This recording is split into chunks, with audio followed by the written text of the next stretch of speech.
In today's video, I am going to teach you how to add text background color on Figjam. First, open Figjam. Here is an important thing to know right away. Standard text you create with the text tool using the T shortcut doesn't have a built-in background color option. But you can still get the same effect using a few reliable methods, and I'll walk you through each one so you can pick what fits your workflow. The first method is to type inside a shape. Select the square or shape tool from the toolbar and draw a shape on your canvas. Double-click inside that shape to start typing. This turns the shape into a container that gives your text a colored background. With the shape selected, use the color picker in the toolbar to change its fill color. You can also adjust the border or remove it for a cleaner look.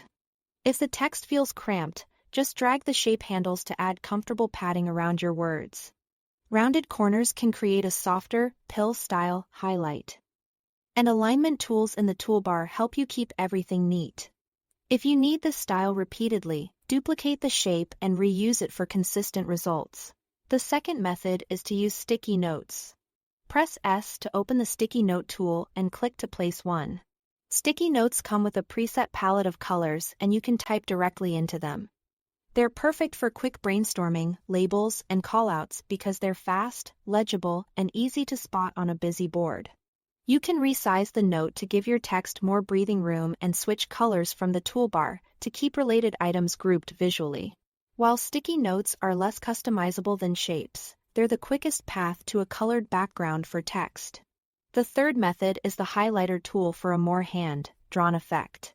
Press Shift+M to activate the highlighter. Pick a color and thickness, and draw a stroke behind or over your text. This works well when you want a casual, emphasized look, like marking key words in a sentence. If your highlight ends up covering too much of the text, adjust the stroke size or place the highlight first and then type above it. You can also arrange layers so the highlight sits behind the text for better legibility. That's all to it. Thanks for watching.